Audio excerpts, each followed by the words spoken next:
बांग्लादेश में हिंदुओं पर हो रहे अत्याचार के विरोध में सर्व हिंदू समाज की ओर से सुजानगढ़ में जन आक्रोश रैली निकाली गई। अशोक स्तंभ से गढ़ौदा धाम के महंत महावीर जति महाराज के नेतृत्व में यह रैली निकाली गई, जो स्टेशन रोड घंटाघर होते हुए गांधी चौक तक पहुंची। रैली के दौरान आक्रोशित लोगों ने बांग्लादेश के खिलाफ नारे लगाए। वहीं गांधी चौक में हनुमान चालीसा का पाठ किया गया। महावीर जति महाराज ने कहा कि बांग्लादेश में हिंदुओं पर हो रहे अत्याचारों को मोदी सरकार को तुरंत प्रभाव से रुकवा देना चाहिए और सरकारी स्तर पर बांग्लादेश की सरकार से दो टूक बात करनी चाहिए। उन्होंने कहा कि हिंदुस्तान में कुछ लोग हिंदुस्तान का विरोध करते हैं, लेकिन अब ऐसा नहीं चलने वाला है। रैली में विधासर प्रधान संतोष मेघवाल, नेता प्रतिपक्ष जयश्री दादीज, विजय चौहान, उपनेता प्रतिपक्ष रिचपाल विजारनिया, एडवोकेट मनीष दादीज, अरविंद सोनी, नरेंद्र भाटी, नरेंद्र गुजर, रतन लाल नायक, राहुल सामरिया, सुभाष पारीक, योगेंद्र भोजक, प्रकाश भार्गव, वीणा भोजक, कमल दादीज, राजकुमार बागड़ा, बसंत दादीज, विकास चौहान, रामनिवास बुगालिया, गणेश मंडावरिया सहित बड़ी संख्या में लोग शामिल हुए। वीणा भोजक ने इस बात पर नाराजगी जाहिर की कि महिला शक्ति की प्रचुर मात्रा में उपस्थिति रैली में सुनिश्चित क्यों नहीं की गई। दूसरी ओर कार्यक्रम संत महावीर जति महाराज के सानिध्य में आयोजित हुआ। उसके बारे में एक भाजपा नेता ने मीडिया से बातचीत के दौरान रतिराम महाराज अर्थात रतिनाथ महाराज के सानिध्य में रैली निकाले जाना बता दिया।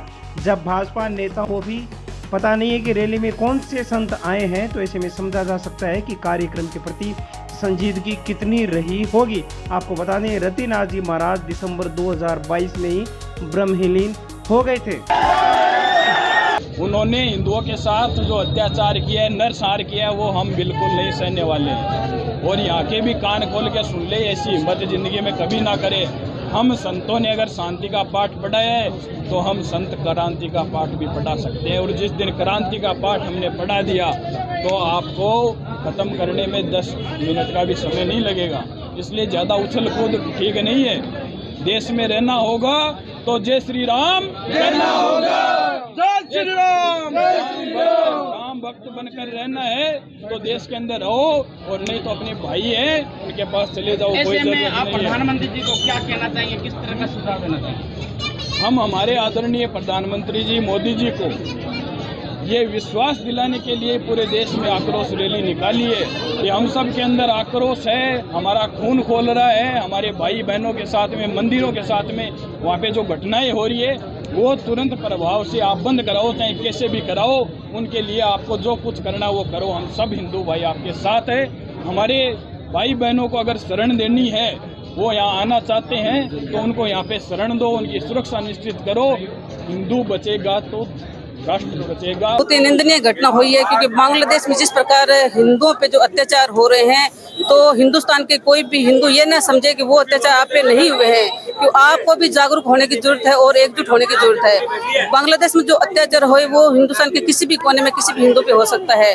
खास करके जिस प्रकार से महिलाओं पे अत्याचार हो रहा है, तो चाहे महिलाएं हो चाहे पुरुष हो, अत्याचार तो अत्याचार होता है। तो सबको एकजुट होने की जरूरत है और अपने घरों से निकल कर स्वयं को मजबूत करने की जरूरत है। आज सुजानगढ़ में जो विशाल जन आक्रोश रैली निकाली गई है, महाराज रतिराम जी महाराज के सानिध्य में, और सभी नेता यहाँ पे उपस्थित है, सर्व समाज के लोग यहाँ पे उपस्थित है। तो मैं तो एक ही संदेश देना चाहती हूँ और यही निवेदन करना चाहती हूँ, आप कमजोर ना थे ना कमजोर हो, और हिंदुस्तान का हर नागरिक मजबूत है।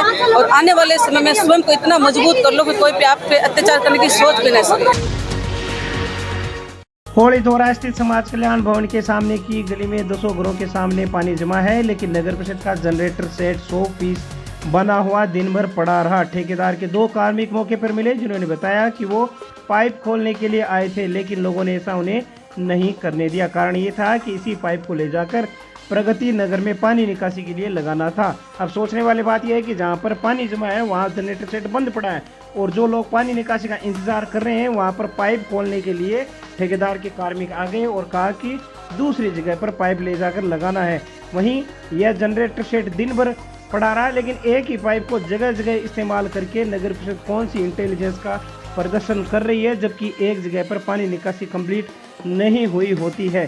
स्थानीय निवासी सरवर खान ने बताया कि हम लोग इस जनरेटर को सुबह से देख रहे हैं, इसमें न तो तेल है और न ही इसे चालू किया गया है। नगर परिषद ऐसे जनता को परेशान करेगी तो जनता का धनी धोरी कौन होगा। इमरान खान ने बताया कि प्रगति नगर वाले पाइप को यहाँ लाया गया, फिर दूसरे दिन वापस ले जाने की कोशिश की गई, पानी निकासी यहाँ पर की नहीं गई है। इस प्रकार अगर जनता को उल्लू बनाने का काम करना है तो जनता का धनी धोरी कौन होगा। महिलाएं बुजुर्ग घरों से बाहर नहीं निकल पा रहे हैं, शासन प्रशासन को नजर नहीं आ रहा है। जनता की समस्याओं का समाधान करने की बजाय काम करने का नाटक जरूर किया जा रहा है। ऐसे में समस्या समाधान कैसे होगा, यह अधिकारियों से पूछा जाना चाहिए। ये तो साहब 1 महीने से हम प्रयास कर रहे हैं और रिक्वेस्ट कर रहे हैं, हाथ जोड़ रहे हैं। ये चेयरमैन साहब को रोज़ फ़ोन करते हैं, वीडियो भेजते हैं साहब। ये 1 महीने से तकरीबन भरा है और 10 घर हैं, इनका बाथरूम वगैरह सब बंद है। क्यों? पानी है वो उसका लेवल बढ़ गया और अभी भी मौजूदा टाइम है जनरेटर बंद पड़ा है। रात को आया, थोड़ा बहुत चला है, अभी भी बंद पड़ा है, आप देख लो, आपके सामने है। दूसरा जो है फ्लेंच है, ये भी फटी हुई है। ये जो पानी है रोटेशन करता है तो ये गिर जाता है।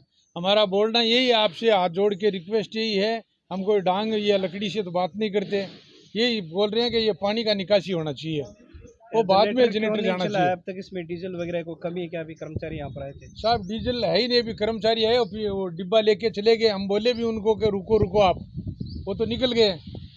आप आए थे उस टाइम, निकल गए। कर्मचारी यहाँ आए हैं, वो अपनी फॉर्मेलिटी पूरी करके चले गए। उसमें मेरे ख्याल में डीजल नहीं डाला है इसमें। अभी देखो, जनरेटर चलाने के लिए आए थे वो, और आए उनको फिर उन्होंने चलाना स्टार्ट कर नहीं रहे, बोल रहे हैं कि ये पाइप लेके जाएंगे, उधर से प्रगति नगर से पानी निकालेंगे। इनके पास पाइप भी नहीं है, तो कभी इधर पाइप लेके आते हैं, कभी उधर लेके जाते हैं। इनसे पूरा काम तो सही से हो नहीं रहा, ये क्या करेंगे? इनके पास पाइप ही नहीं है। और जनरेटर लेने के लिए आए थे हम, जनरेटर उठाने नहीं दिए। और हमारी चालू है क्या? उसमें तेल वगैरह कुछ डाला गया है? इसमें कुछ भी नहीं है। रात को चला था 1 घंटा, उसके बाद ये बंद ही पड़ा अभी तक। और हमारे घर की लेडीज है, वो बाहर ही नहीं निकल सकती। रात को कोई भी कुछ भी हादसा हो जाए तो कोई, हम बाहर घर से निकल नहीं पा रहे। 10 घर इतना परेशान हो रहे हैं, पूछो मत। कच्चे फेर फेर के घर से बाहर निकल रहे हैं, बूढ़ा बुजुर्ग सभी परेशान हो रहे हैं।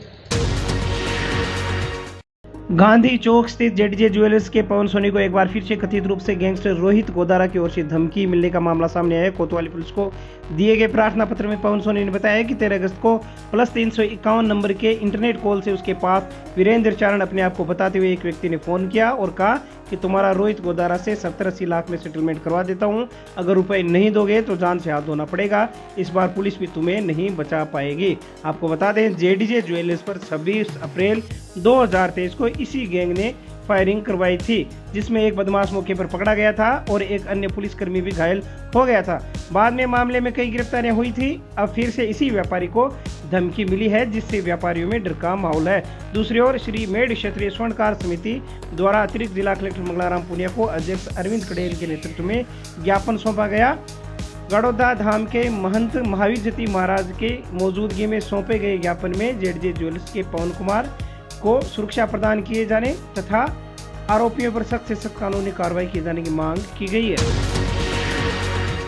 सुजानगढ़ के वार्ड नंबर 15 में एक युवक नरेश माली की घर के कमरे में स्विच चालू करते समय करंट लग जाने से मौत हो गई। घटना के बाद परिजन तुरंत राजकीय बगड़िया अस्पताल लेकर युवक को पहुंचे, जहां चिकित्सकों ने उसे मृत घोषित कर दिया। टीम हारे का सहारा के संयोजक श्याम स्वर्णकार और अन्य लोगों की सहायता से शव को मोर्चरी में रखवाया गया। कोतवाली थाने के उप निरीक्षक हरपाल सिंह अस्पताल पहुंचे तथा परिजनों की रिपोर्ट के आधार पर कार्रवाई करवाकर शव परिजनों को सौंप दिया।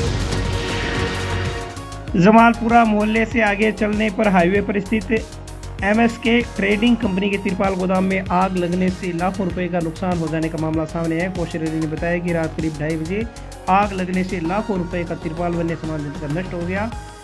शॉर्ट सर्किट को संभवतः आग लगने का कारण बताया जा रहा है। वहीं रात करीब 3 बजे के आसपास गोदाम के पड़ोसी ने फोन किया, तब इस मामले की जानकारी गोदाम मालिक को मिली। तुरंत प्रभाव से फायर ब्रिगेड को सूचना दी गई। फायर ब्रिगेड की गाड़ियों ने 2 बार चक्कर लगाकर आग पर काबू पा लिया। क्षेत्र के सरकारी गैर सरकारी विद्यालयों कार्यालयों में राष्ट्रीय पर्व स्वतंत्रता दिवस हर्षोल्लास के साथ मनाया गया। राष्ट्रीय पर्व पर उपखंड स्तरीय समारोह नया बास स्थित स्टेडियम में आयोजित हुआ। समारोह के मुख्य अतिथि उपखंड अधिकारी ओम प्रकाश वर्मा ने ध्वजारोहण किया।